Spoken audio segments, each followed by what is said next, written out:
team bảo kê chạy thẳng về điểm vào sinh của nó thôi.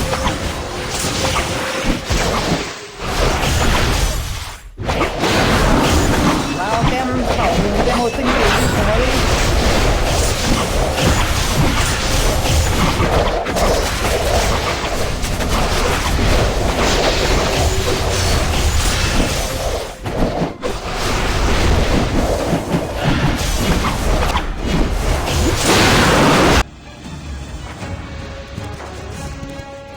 Nó chém nó.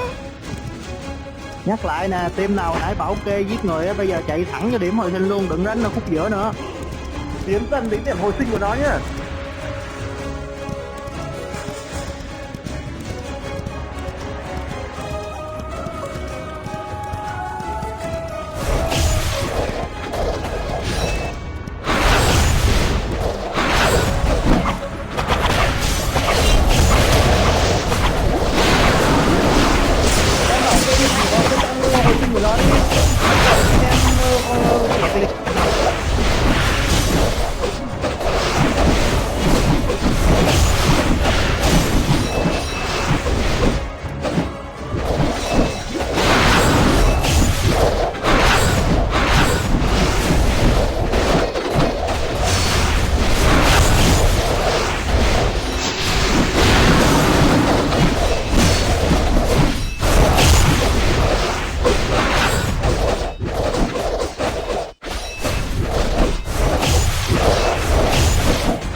Mình tham bớt em mình khỏi tiêu chúng ra đi.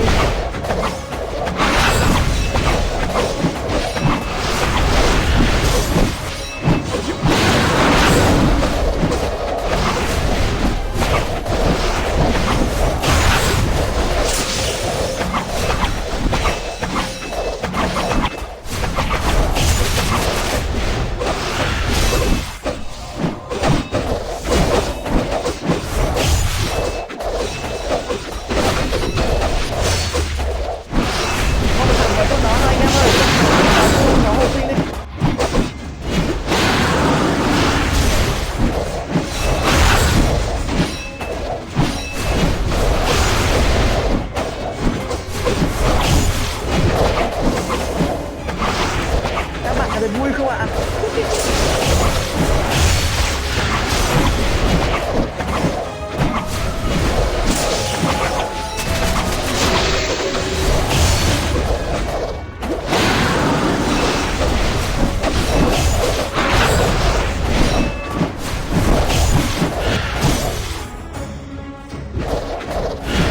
Nữa là thằng cố lên 300 nữa.